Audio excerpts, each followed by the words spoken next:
Natukom il-lejla tajba. Nilqowkom f'xandira diretta mis-santwarju ta' Pinu fl-Arpawdex għall-Lezzjo Divina f'din it-tifkira solenni ta' dħul ta' Sidna Ġesu Kristu f'Ġerusalem. Illum ħadd il-palm u l-passjoni tal-mulej. Il-mixja tar-Randan bil-mod il-mod waslet fit-tmiema u ddaħħalna fl-isbaħ u l-ikbar ġimgħa fil-ħajja tan-Nisrani, il-ġimgħa imqazza. Il-Knisja il-lejla fil-kant tal-ħasar tindirizza lis-salib binnu mill-isbaħ u tgħidlu: is-sinjal tas-Sultan risaq lejna, jiddifdawl misterjuż is-salib. Fuqu jitla l-ħallieq biex lill-bniedem jerġa' jilqgħu bħal qabel b'ħabib. Il-kelma talla illum iddaħħalna wkoll f'dan il-misteru waqt illi nikkontemplaw il-mument x'kien Ġesu jidħol Ġerusalem u jingħata tislima ta' sultan. Imma sultan illi fuq is-salib isalvana bit-tbatija u l-mewt tiegħu. Dunnow il-debono se jmexxi ċ-ċelebrazzjoni tal-lezzjon il-lejla fuq il-Vanġelu li jirrakkonta propju din il-ġrajja.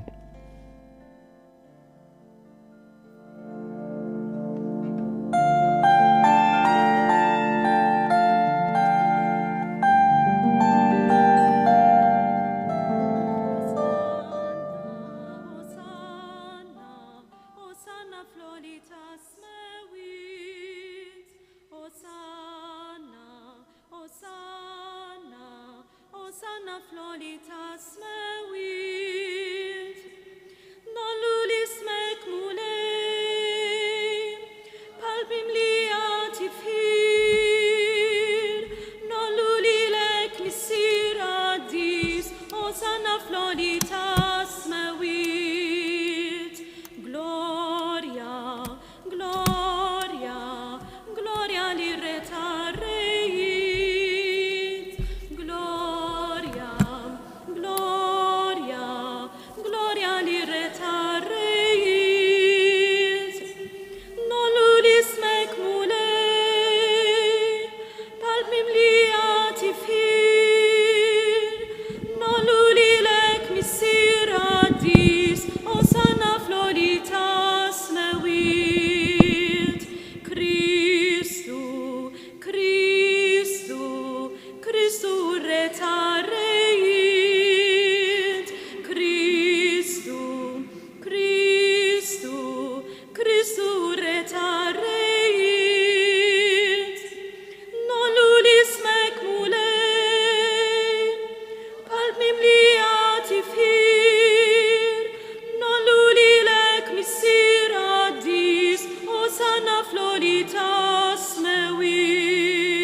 Fl-isem tal-Missier u tal-Iben u tal-Ispiritu Santu.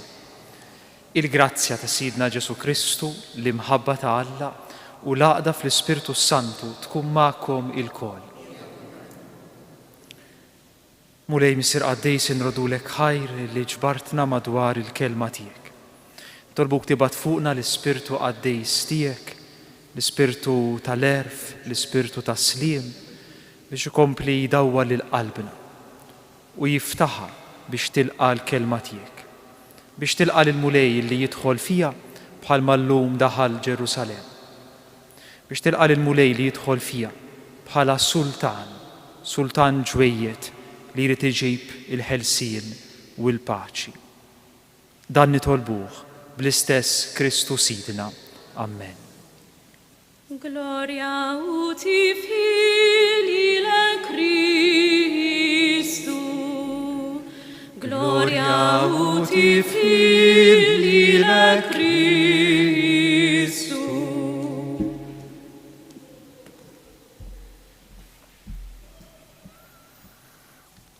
Għadi maħut mill-Evanġelju skont San Mattew.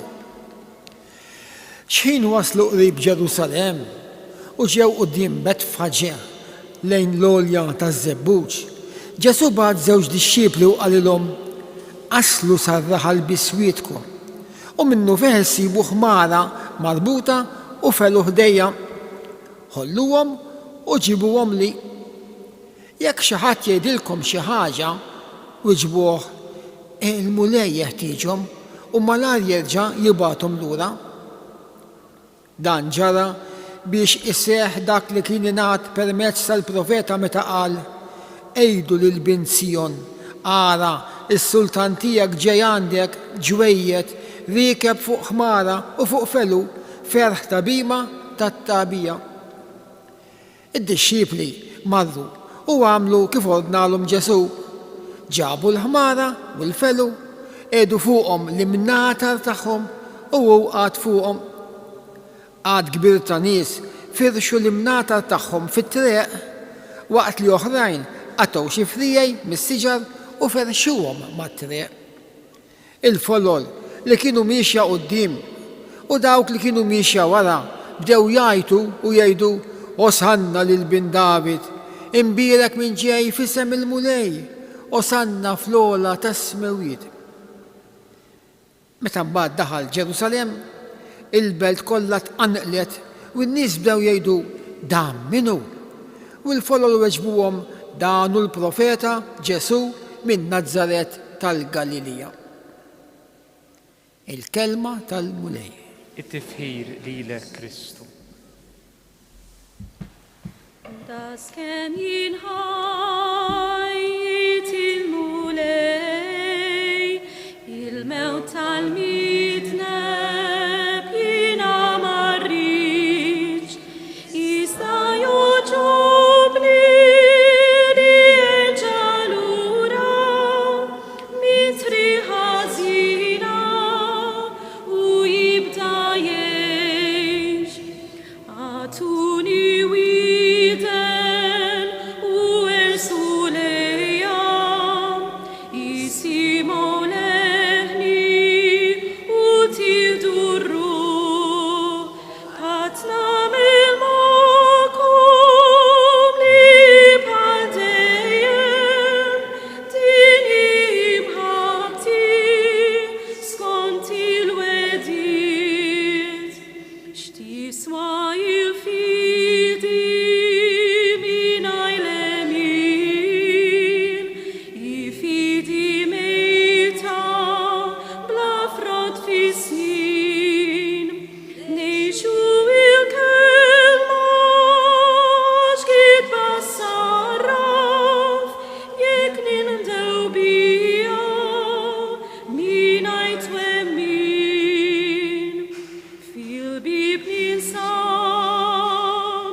Ġesu għadu kemm wasal Ġerusalem, smajna id-dħul tiegħu, id-dħul ta' sultan f'din il-belt.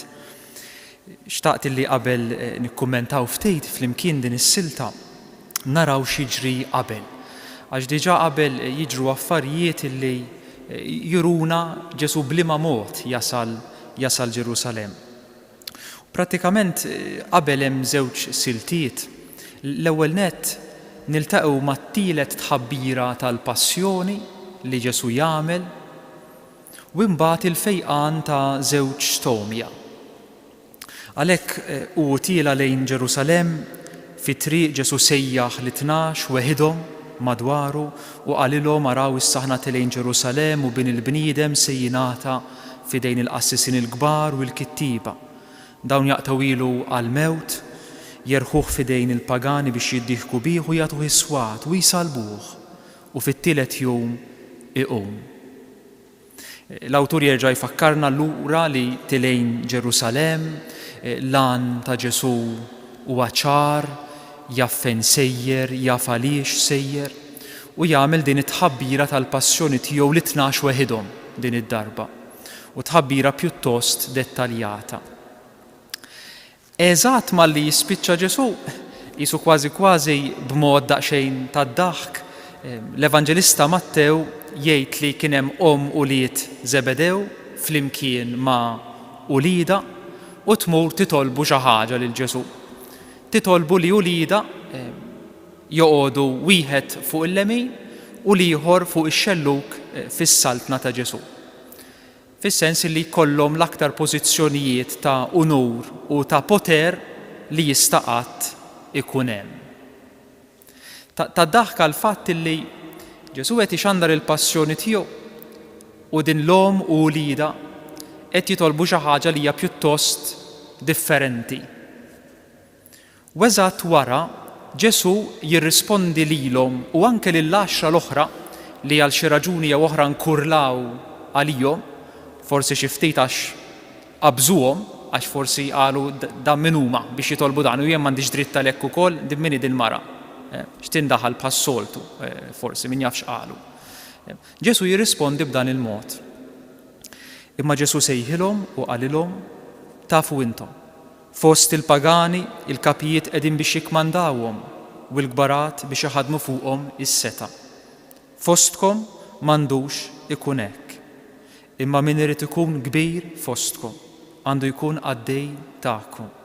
U min irid ikun l-ewwel fostkom għandu jkun l-sir tagħkom.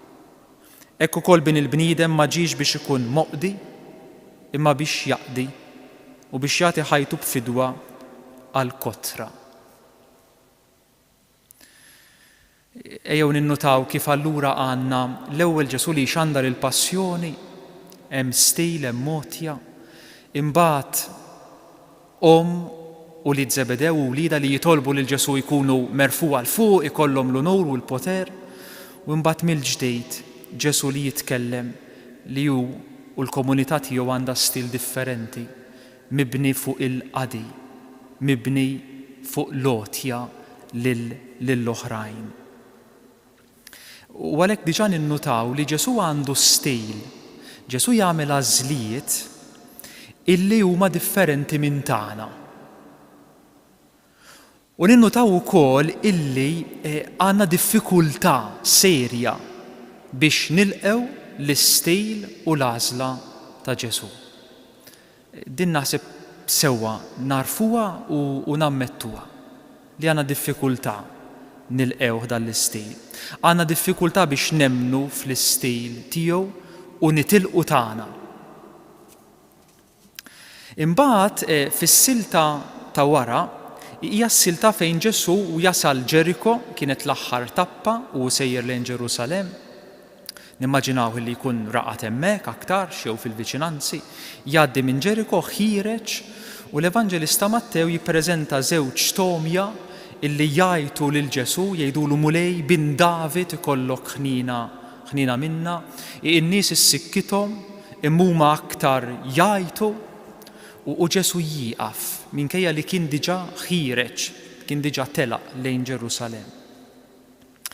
U interessanti li Ġesu jagħmlilhom domanda, jgħidilhom xi triduni nagħmlilkom.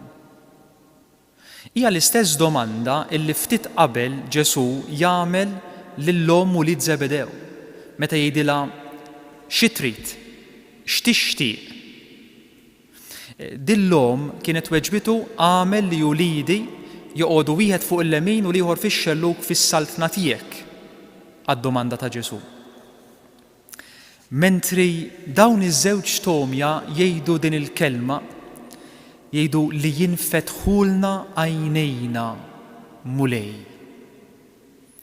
U li għalin ovvjament tidher tweġiba ovvja li jinfetħulna għajnejna x'dawn kienu għomja. Imma bla dubju li għalina bħala qarrejja tal-Vanġelu din it-talba li jagħmlu tajjeb li tkun it-talba tagħna. Mulej li jinfetħulna għajnejna.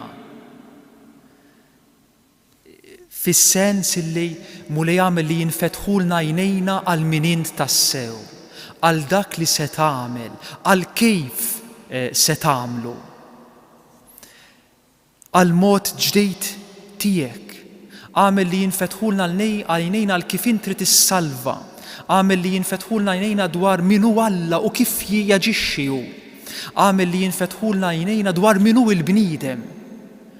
Għalhom ulied Zebedew il-bniedem fil-milja tiegħu u dak li hu l-aktar filgħoli u dak li qed fuq il-lemin imexxi, dak li għandu l-aktar unur, dak li hu l-aktar magħruf u jista' kollox. Fajnejn ulied Zebedew, ulied Zebedew u huma dan kien il-qofol tal-bniedem. Mentri issa dawn jitolbu li jinfetħulna għajnejna u minn hawn ftit oħra se jaraw x'inhu l-milja tal-bniedem, min hu l-bniedem fl-aqwa tiegħu, Ġesu fuq is-salib. Tant illi l-Evanġelista jgħid Ġesu ġie tuħnina minnhom, imissilhom għajnejhom, jibdew jaraw u baqgħu mixja warajh.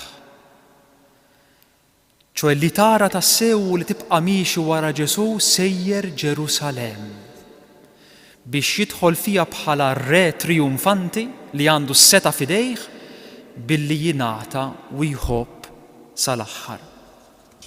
Din hija l-istedina illi bla dubju ssir lilna wkoll. Li qabel xejn nitolbu lil Mulej li jinfetħulna għajnejna u li bil-mod il-mod nimxu warajh biex naraw x'se jagħmel u kif se jagħmlu. U jiftħilna għajnejna dwar min hu Alla, x'jiġifieri tkun sultan, x'jiġifieri tkun bniedem tas-sew. U dan kif semmejna diġà jiġi ftit ta' tfixkil. Għaliex huwa l-kontra tal-istil tagħna. Tant hu hekk u tant aktar xilli fi żmien Ġesu kien hemm stennija differenti għal min hu bin David, għal min hu l-Messija, illi saħansitra San Ġwan fil-Vanġelu ta' Mattew, u mhux fil-Vanġelu ta' Mattew biss, darba minnhom fil-każ ta' Mattew f'kapitlu 11, jibgħat żewġ dixxipli għand Ġesu biex isaqsuh jekk kien xu dak li kellu jiġi jew le, kien xu il-Messija l-mistenni jew le. Għaliex mid-dera anki għal San Ġwan il-Battista l-istil ta' Ġesu kien differenti minn dak li kienet jippretendi jew jistenna. U allura Ġesu jwieġeb u jgħidlu morru għatu lil Ġwanni l-aħbar ta' dak li qegħdin tisimgħu u taraw. L-omja jaraw, it-sopop jimxu, il-lebrużi jfiequ, it-torox jisimgħu, il-mejtin iqumu. L-Evanġelju jixxandar lil-foqra.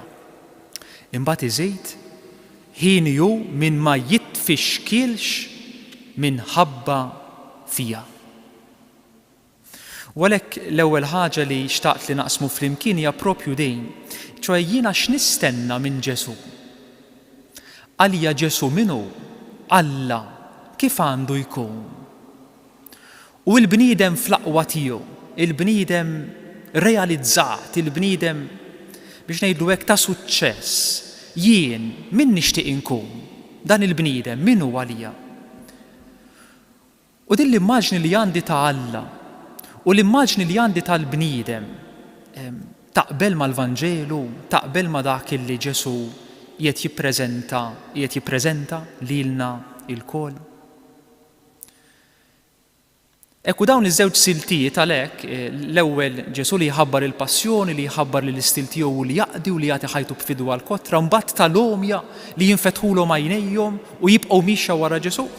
U ma' siltijiet li jintroduċuna għal-Vanġelu tal-lum illi pass pass sejrin nippruvaw nikkummentaw. X'in wassru qrib Ġerusalemm u ġew quddiem Betfaġe lejn l-għolja taż-Żebbuġ, Ġesu bad żewġ dixxipli u qalilhom aslu sar-raħal biżwietkom u minnu fih issibu ħmara marbuta u felu ħdejja. Ħalluhom u ġibuhom li. Jekk xi ħadd jgħidilkom xi ħaġa u weġbuh, il-mulej jeħtieġhom u malajr jerġa' jibgħathom lura. Għalhekk l-ewwel xena terġa' tfakkarna fejn wasal Ġesu, wasal quddiem Betfaġe lejn l-għolja taż-Żebbuġ u titkellem dwar il-preparazzjoni għad-dħul fil-belt ta' Ġerusalemm. Ninnutaw diġà illi Ġesu qed jaġixxi b'ħafna awtorità.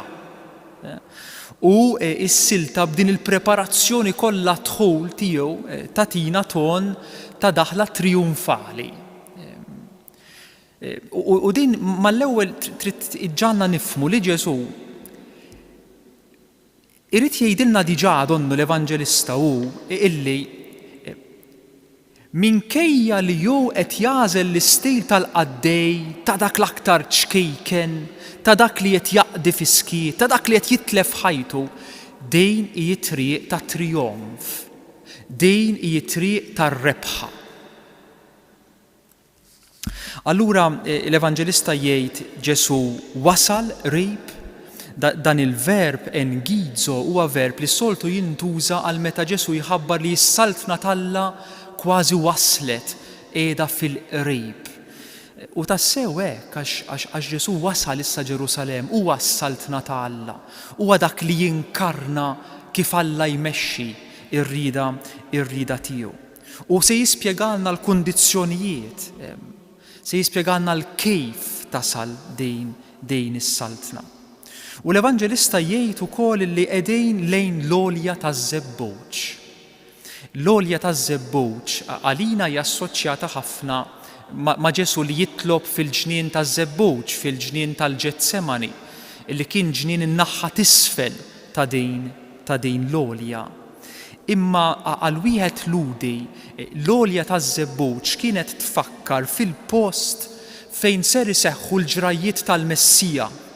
Per eżempju, f'Zakkarija kapitlu 14, Alla fl-aħħar ser jiġi u jiġġudika l-popli hemmhekk. U fl-aħħar kulħadd se jarfu bħala sultan minn fuq l-għolja taż-żebbuġ. U Ġesu allura diġà tidaħħalna f'din l-idea l-Evanġelista li jisma' bil-mod il-mod Alla qiegħed jiġi, se jagħmel ġudizzju, ser imexxi u kulħadd se jarfu bħala is-sultan, il-Messija. By the way, il-kelma sultan u l-kelma Messija huma żewġ kelmiet sinonimi ta' xulxin. Il-Messija prinċipalment huwa s-sultan li ġej biex fl-aħħar kieku bl-Ingliż naħseb jgħidu he sets the things straight, jagħmel l-affarijiet kif għandhom isiru skont Alla. Fl-aħħar Alla se jmexxi u permezz ta' sultan il-ġdid bin David. U għalhekk issa Ġesu wasal Ġerusalemm ħdejn l-għolja taż-żebbuġ u jibgħat żewġ dixxipli, tnejn. Il-mulej dejjem jibgħat tnejn. Fil-Bibja tnejn l-ewwel nett hemm l-idea ta' sosten, ta' għajnuna, ċo importanti li jkollok xi ħadd miegħek biex jekk tkun se taqa' iżommok, jew biex jekk taqa' ikollok min jerfek, li hija immaġni vera sabiħa, kemm hu perikolus meta nimxu għal rasna, meta nimxu weħidna, għal fatt li kemm il-darba naqgħu kważi mingħajr ma nindunaw, jew inwaqqgħu mingħajr ma nindunaw, imma kikolli xi ħadd miegħi jista' jgħinni jew jiftaħ li għajnejja. Imma mhux hekk biss, ġeneralment tnejn tfisser li inti se tagħti xhieda awtentika għax mibnija fuq il-kelma ta' tnejn. U mhux hekk biss, għal Ġesu bla dubju tnejn hija xhieda ta' komunjoni. ċo aħna grazzi għal mulej kapaċi nagħmlu l-affarijiet flimkien u kuntenti b'xulxejn u bil-kwalitajiet ta' xulxejn u nwiżnu lil xulxejn għax iltqajna mal-mulej illi messilna il-qalb tagħna. U għalhekk jibgħathom tnejn u jgħidilhom li jridu jmorru biex iħollu ħmara u fellu tagħha. Prattikament Jisu Ġesu qed isegwi bl-eżatt dak illi insibu f'Zakkarija kapitlu 9 vers 9, litteralment ħmara u il-felu tagħha. Interessanti illi biex inkunu ftit ngħidu hekk simboliċi, Ġesu jibgħathom iħolluhom biex issa jkunu taqqadi għal mulej Ġesu.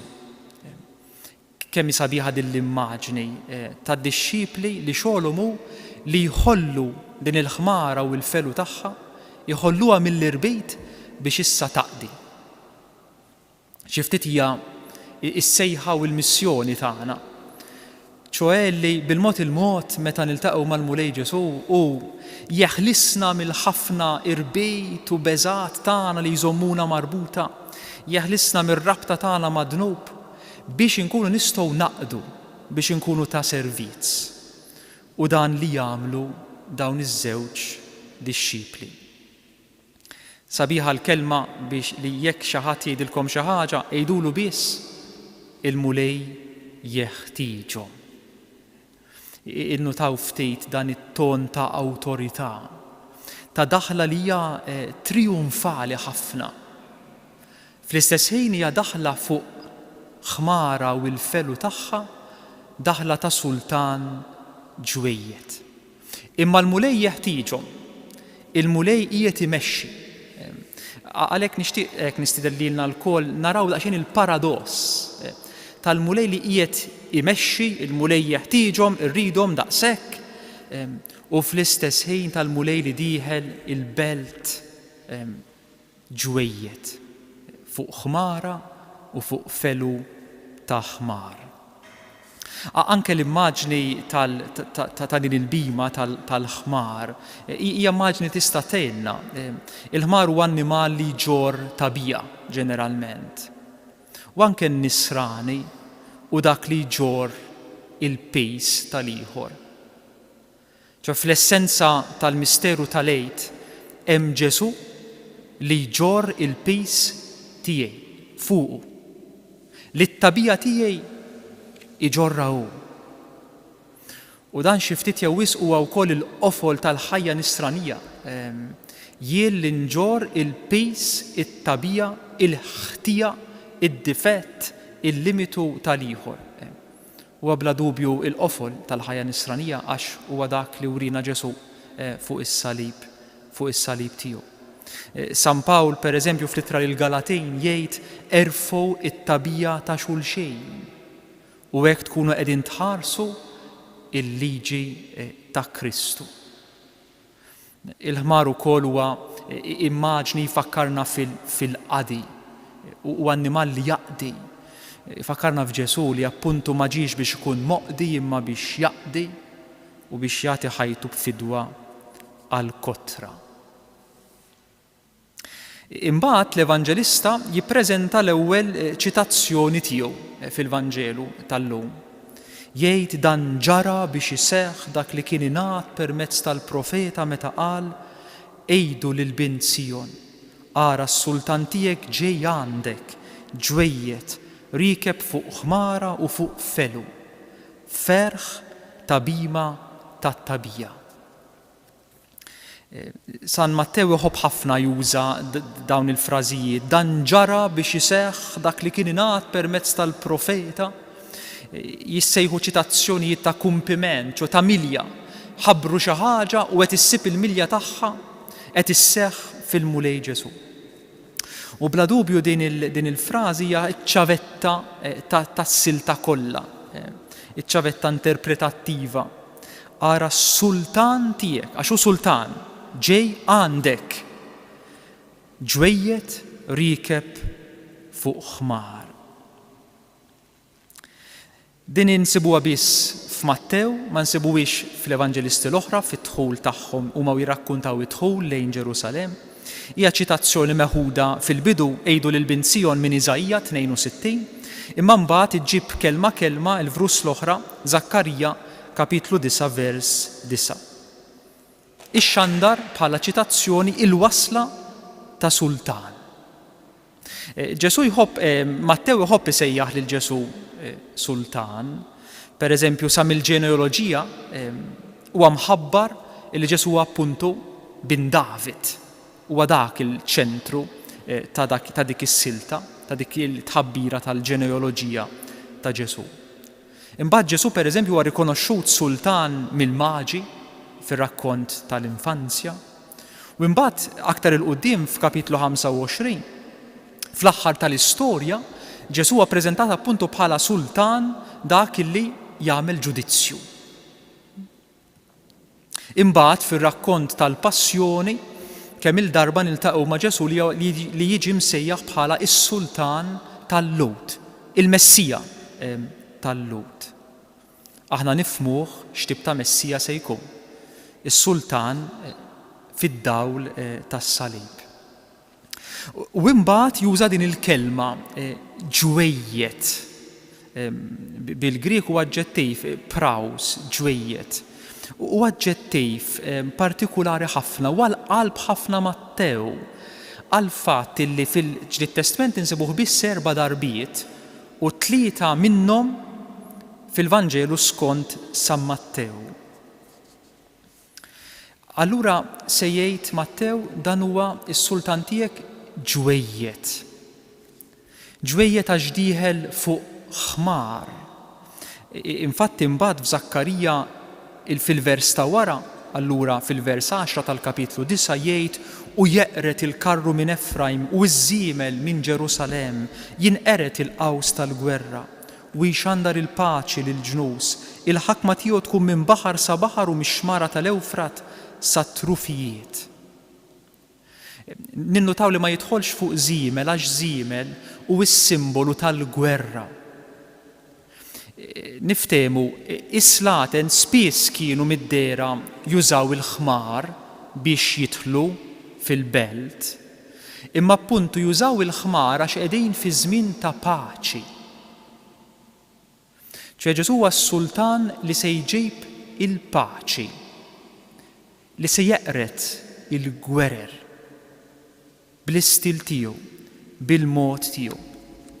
Jerġa' biex taxxa San Mattew u jikkwota lil Zakkarija. Zakkarija x'in jgħid ara s-sultan tiegħek ġej għandek ġwejjed. Zakkarija jikteb ukoll li huwa ġust u salvatur. Imma għal xi raġuni li ma nafux x'inhi, San Mattew dawn iż-żewġ kelmiet ġust u salvatur ma jġibhomx. Jagħmel l-underline biss fuq li huwa ġwejjed. Ġwejjed. F'post ieħor fil-Vanġelu il-tradutturi jittraduċu din il-frażi, din il-kelma ġwejjed bħala ta' qalb ħelwa. Ġesu li għandu din il-qalb ħelwa, ġwejjed. U allura mid-dera, appuntu għax hija l-qalbu ħafna San Mattew, jinsisti fuq dan. Fiex se tidher din ejja ngħidula aħna din il-ħlewwa ta' Ġesu, din il-qalb ħelwa tiegħu. Fiex se jidher Ġesu li hu ġwejjed? Se jidher bla dubju fl-attitudni tiegħu quddiem il-kapijiet reliġjużi u politiċi, fl-attitudni tiegħu quddiem dawk li se jitraduh, dawk li se jiġħduh, fl-attitudni tiegħu quddiem dawk li se jakkużawh, dawk li se jittorturawh, dawk li se jikkalunjawh. Huwa mhux se jopponihom, imma se jippermetti li jikkundannawh għall-mewt, imma għal raġuni. Ġesu huwa ġwejjed u donnu kieku aħna forsi ngħidulu fidejl għax ma jqumx għad-drittijiet tiegħu, għax ma jopponejx, għaliex qed iħalli ħajtu fidejn il-missier. San Mattew it-tielet beatitudni jgħid ħenjin dawk ta' qalbhom ħelwa għax huma jirtu l-art. Interessant immens. Ħenjin dawk ta' qalbhom ħelwa l-ġwejdejn, ċoeli li iħallu fidejn Alla li mhumiex jopponu l-ħażen bil-ħażen, il-vjolenza bil-vjolenza, l-inġustizzja bl-inġustizzja, l-ajjat bl-ajjat, għax huma jirtu l-art.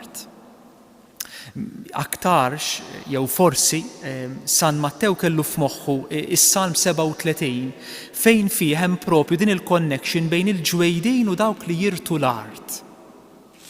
Salm 37 jgħid: la tadabx minħabba l-ħżina, la tgħirx għal dawk li jagħmlu d-deni, għax bħal ħaxejx malajr jitbielu bħal nebbieta malajr jinxfu. Afda fil-mulej u għamel it-tajjeb, għammar fl-art u tgħix b'moħħok mistrieħ.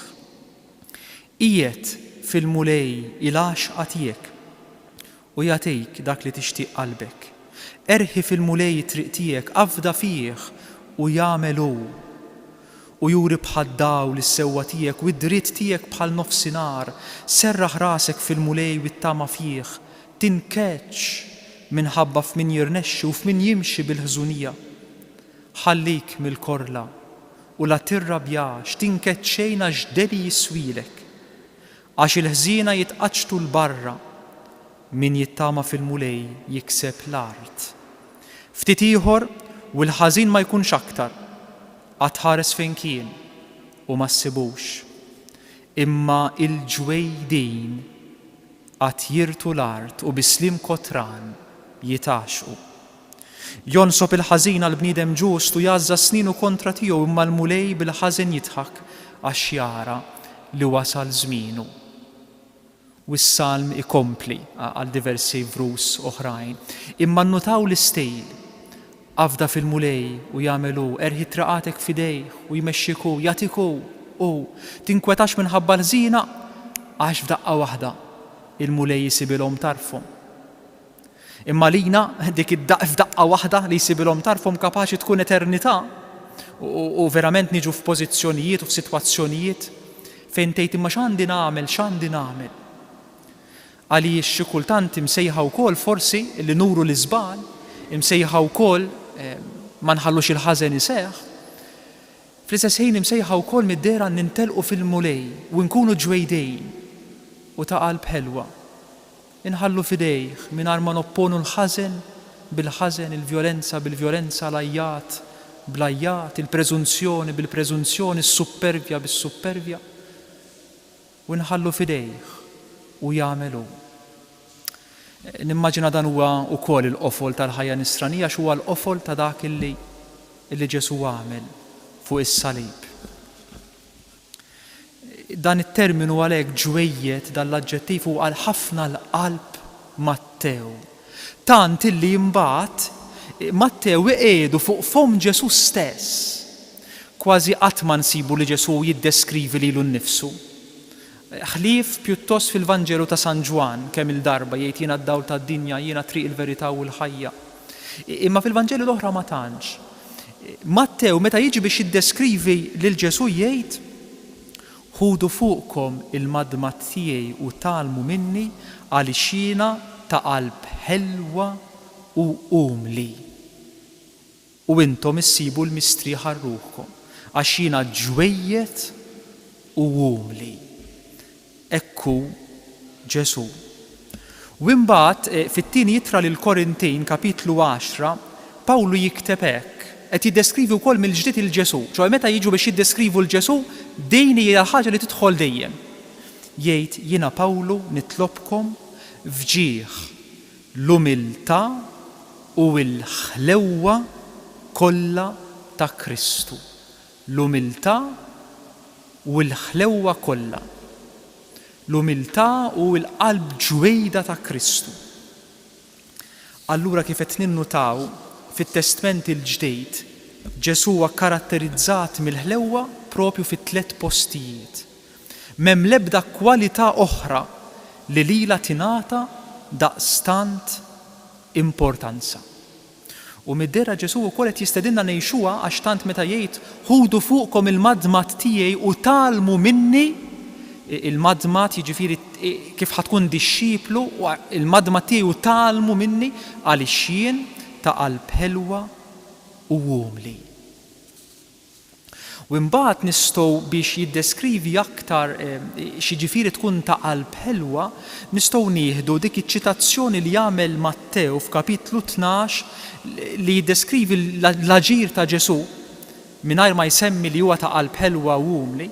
Meta jgħid qed jiċċita lil Iżajja kapitlu 42, meta jgħid u ma jiksira ma' ħadd, ma jollix leħnu u ħadd ma jisma' leħnu fil-pjazzezz. Għażba mġelġla ma jiksirix u mużbieħ nemnem ma jitfihx. Dan huwa l-aġir ta' Ġesu, illi bla dubju jiddeskrivi x'jiġifieri tkun ġwejjed u umli. U għalhekk ejjew ninnutaw din il-ħaġa illi il-qalb ħelwa ta' Ġesu se twassal biex huwa jqum mill-mewt. Bħalma l-qalb ħelwa tagħna twassal biex nirtu l-art. ċo innotaw kif dan il-paradoss illi dawk li huma ta' qalbhom ħelwa, dawk li ma jiġġildux, dawk li ma jużawx il-minkeb biex jgħaddu jwarbu, dawk li ma jafġux lill-oħrajn, huma se jiksbu l-art. Bħal Ġesu li jikseb il-ħajja ta' dejjem, il-ħajja l-ġdida lilu u lil kulħadd. Imbagħad din il-kelma ġwejjed bħala nom jintuża aktar drabi fosthom minn San Pawl, pereżempju fl-ittra lill-Efesin meta jgħid u jinsisti illi biex isseħħ laqda fil-Knisja bejnietna, ċoe biex ngħixu ta' nsara f'kelma oħra, hemm bżonn li jkollna umiltà, ħlewwa u sabar. Innutaw umiltà, ħlewwa u sabar. Din hija l-karatteristika fundamentali tal-mulej Ġesu. Mbagħad il-Vanġelu jkompli u jgħid id-dixxipli marru u għamlu kif ordnalhom Ġesu. Ġibu l-ħmara u l-felu, edu fuqhom l-imnatar tagħhom u qatt fuqhom. Jew ninnutaw id-dixxipli għalhekk li jwettqu l-kmand ta' Ġesu. ċoe f'kelma oħra, id-dħul ta' Ġesu f'Ġerusalemm, il-wasla tiegħu u d-daħla trionfali tiegħu f'Ġerusalemm hija possibbli għax huma jobdu, għax huma jagħmlu jwettqu l-kmand ta' Ġesu. Din il-kmand u l-ubbidjenza tiegħu, il-kmand u l-eżekuzzjoni, f'Mattew insibuha diversi drabi, pereżempju ma' Ġuseppi, meta jgħid Ġuseppi meta qam għamel kif ordnalu l-anġlu tal-mulej u ħa lil Marija għandu. Aktar il-qudiem id-dixxipli għamlu kif ordnalhom Ġesu u ħejjew l-ikla tal-għid. Wara l-qawmien, il-11 il-dixxiplu telqu lejn il-Galilija u marru fuq il-muntanja fejn kien ordnalhom Ġesu. ċo ninnutaw kif hija propju il-fiduċja fil-kelma ta' Ġesu, l-ubbidjenza lejh li tagħmel possibbli id-dħul tiegħu. U mbagħad jifirxu l-mantar tagħhom fuq il-ħmar u hekk jippreparaw id-daħla ta' Ġesu. Imbagħad naqraw illi qatt kbir ta' nies firxu l-imnatar tagħhom fit-triq waqt li oħrajn għatgħu xi frieej mis-siġar u ferxuhom ma' triq. Il-folol li kienu mixxa quddiem u dawk li kienu mixxa wara bdew jgħidu Osanna lil bin David, imbirek min ġej f'isem il-mulej, Osanna fl-ola tas-smewwiet. Issa il-protagonisti tas-silta, il-protagonista ssir il-folla jew il-folol kbar ta' nies. San Mattew jiddeskrivi il-folol kbar immens ta' nies. U ħajjgħidu dawn in-nies kif laqgħuh, kemm bl-emil, kemm dak li jagħmlu u kemm bil-kliem tagħhom. Huma qabel xejn jifirxu l-imnatar. Dan li tifrex il-mantar tiegħek mid-dera kien ġest li bih jilqgħu lis-sultan li dieħel l-ewwel darba fil-belt, dieħel biex jikseb it-tron tiegħu. Huwa ġest simboliku ħafna għaliex il-mantar għal persuna ludija u għal persuna semitika kien kollox. Kien il-libsa, kien il-maqat, kien il-kutra, kien id-dar, ċoe kien il-protezzjoni, kien l-identità ta' persuna, il-mantar. U dawn x'jagħmlu jaqbdu l-imnatar tagħhom u jifirxuhom quddiem Ġesu. ċoe f'kelma oħra, dak li kien kollox għalija, dak li huwa l-aktar tiegħi, dak li jagħmilni jien qed inqiegħdu quddiem Ġesu. F'kelma oħra qed ngħid lil Ġesu, mexxi jient, ikkmanda jient, l-istering it-tmun fidejk. Dak li hu l-aktar għażiż għalija, dak li jifforma l-identità tiegħi, ħanqiegħdu quddiemek. Imxi fuqu, saltan fuqu jient, mexxi jient, qazzu jient. Ma nafxu xekk għalikom ukoll imma din hija l-ikbar sejħa u fl-istess l-ikbar reżistenza li għandna li jinċedu l-armi lil Ġesu, li jinċedulu it-tmun ta' kollox, li nqiegħdu l-mantar tagħna taħtu ħajimxi fuqu hu. kemm hemm bżonn li neħilsu xi ftit mill-attakkament mir-rabta li għandna mal-mantar tagħna.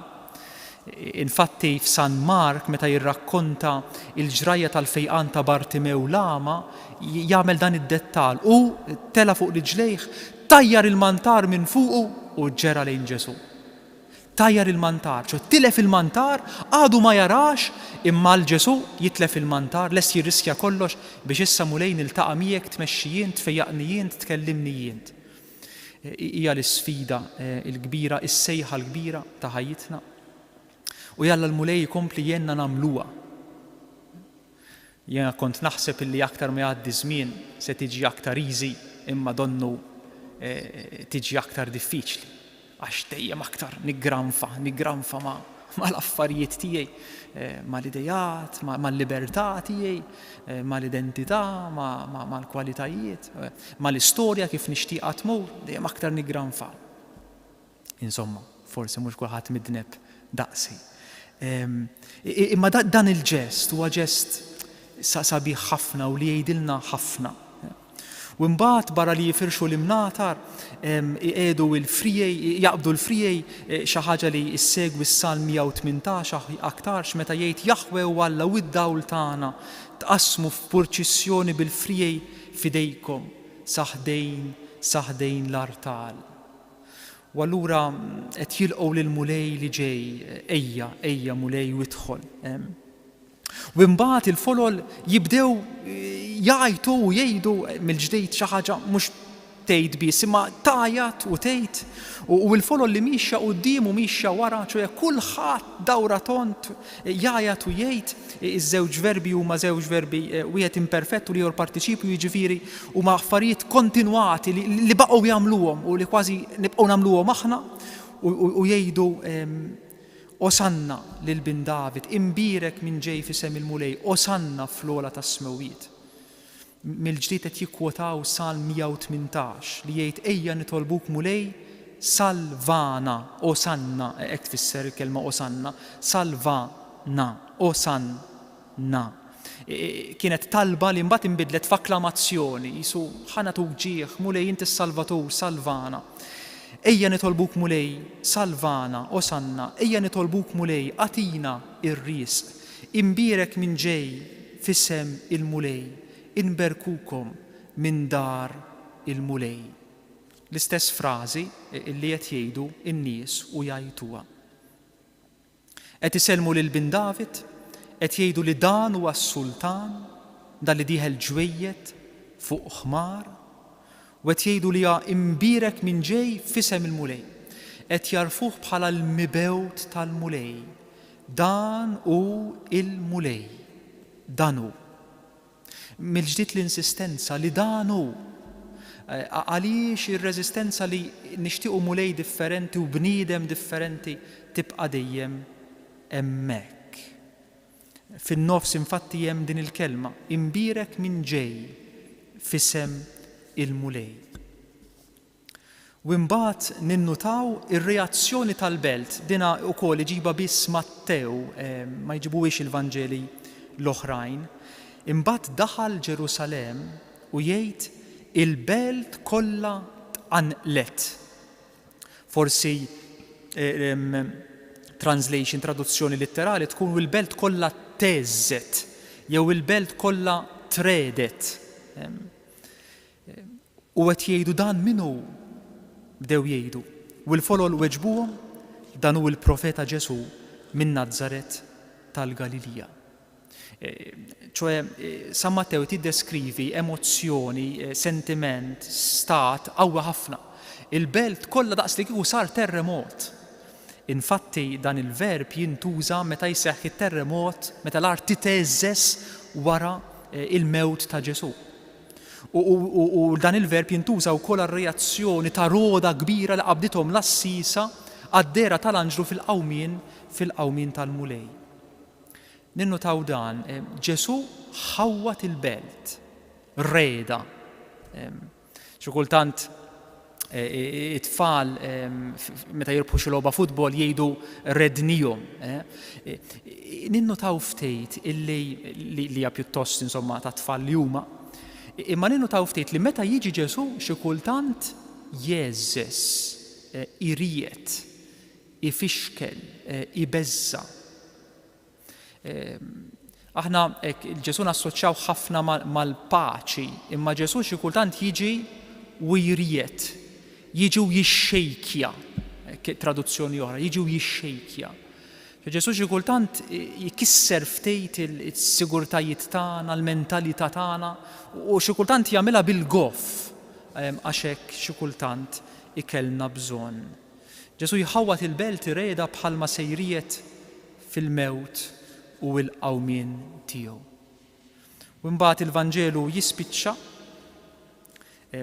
bil-folol li jistaqsu dan minnu, u dawk li deħlin miegħu li laqewh jgħidu dan hu il-profeta Ġesu minn Nażaret. U meta Ġesu jirreferi għalih bħala profeta, u fit-tradizzjoni tal-profeti x'hemm dejjem, hemm il-profeti li mhumiex mifhmuma, il-profeti li mhumiex milquwa, il-profeti li huma persegwitati, il-profeti li huma maqtula. Infatti Ġesu ser jgħid Ġerusalem, Ġerusalem, int li toqtol il-profeti u tħabbar il-messaġġiera mibgħutin lilek. Kemm il-darba rid niġbor lil ulidek bħalma l-qroqqa tiġbor il-fliles taħt ġwien ħajja u int ma ridx. Din id-domanda wkoll dan minnu issib tweġiba fil-mewt tiegħu. Meta ċ-ċenturjun u dawk li kienu miegħu għassa ta' Ġesu kif raw l-art teżes u jiġri dak kollu imtlew biża' li ma bħalu u qalu dan kien tassew binalla. Imma qudiemhom hemm raġel mejjed. Dan kien tassew binalla. Għalhekk Ġesu permezz tas-silta tal-lum huwa bla dubju l-profeta mistenni, ir-re li jġib il-ħelsien u l-paċi, hekk għarfuh il-folol, għarfuh ukoll bħala l-profeta, imma l-profeta sofferenti, miċħud, huwa re umli u ġwejjed, imma li bl-umiltà tiegħu, bl-għotja tiegħu, bl-għażliet tiegħu, bl-istil tiegħu se jwassal għal fidwa tagħna u se jurina minnu tassew Alla, min aħna u fuq kollox min aħna għalih u li għalina kien lest jagħti kollox.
U issa bitweġiba għal din il-kelma tal-mulej li ġiet imxandra lilna, jew ninqdew bl-istess kliem ta' Ġesu, bl-istess qalb u atteġġament tiegħu u flimkien nitolbu.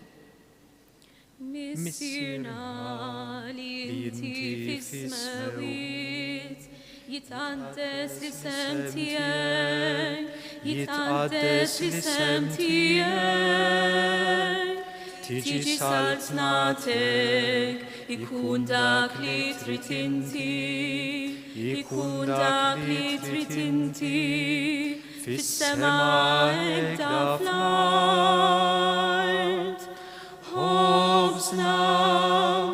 Ħobżna ta' kuljum, Atina l-lum, Afrilna jitlubi tana, Afrilna jitlubi tana, bħalma aħna l-kol nafru, lil-min ħati għalina, la taħallix fl-ebda tiġrib, iżdalisna min kull delib, missina.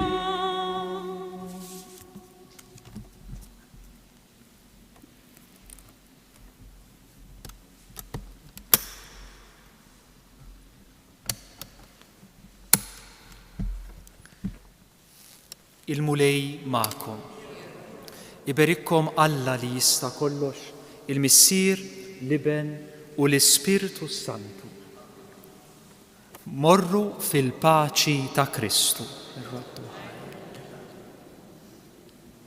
Above all powers, above all kings, above all nature and all created things, above all wisdom and all the ways of man,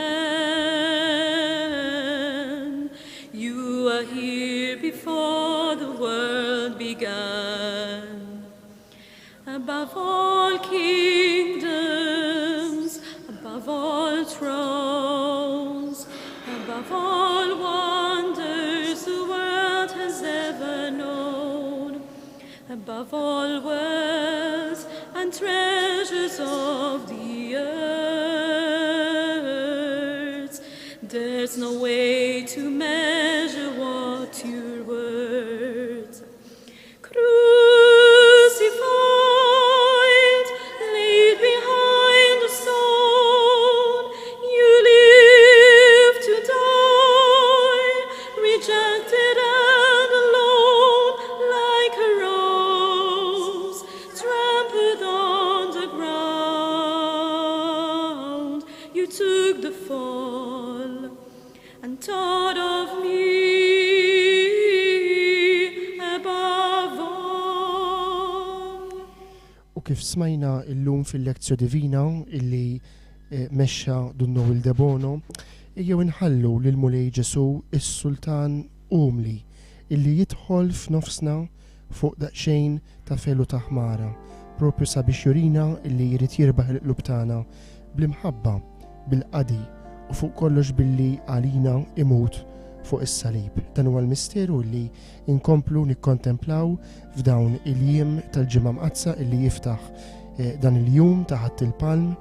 Bdejna billi ħarisna lejn Ġesu li jidħol f'Ġerusalem u nkomplu fil-jiem li ġejjin, speċjalment fit-tliet jiem ta' tridu mqaddes tal-Għid ħamis ix-xirka, il-ġimgħa kbira u Sibt il-Għid. Infakrukom illi l-Isqof Anton Tewma jmexxi iċ-ċelebrazzjonijiet prinċipali ta' dawk il-ġranet kif qegħdin taraw bid-dettalji fuq l-iskreens tagħkom bħalissa. Dawn ix-xandiriet kollha jitwasslu lilkom fuq il-mezzi soċjali ta' Djoċesi ta' Għawdex u wkoll permezz tat-televiżjoni, għalhekk ibqgħu magħna wkoll għal dawn il-mumenti eżies waqt li naturalment inħeġġukom biex tattendu fil-parroċċi u l-komunitajiet tagħkom bil-preżenza fiżika tagħkom, kif ħeġġiġna wkoll l-Isqof permezz ta' stqarrija li ġiet imxandra fid-Djoċesi tagħna iktar kmieni il-ġimgħa l-oħra. Grazzi ħafna li kontu magħna, nirrakkomandaw ukoll fit-talb tagħkom lil Papa Franġisku fl-aħħar jiem nafu li kien l-isptar u propju bħal dal-ħin sena ilu kien qiegħed iħalli dan is-santwarju u t-suntir ta' quddiemu f'Tapinu waqt il-laqa illi kellu mal-komunità Djoċesana Awċija propju nhar it-2 ta' April tas-sena 2022. Grazzi ħafna illi kontu magħna, natukom minn qalbna il-lejla tajba u ġimgħa tas-sew imqazza flimkien mal-Mulej Ġesu fil-passjoni, il-mewt u l-qawmin tiegħu.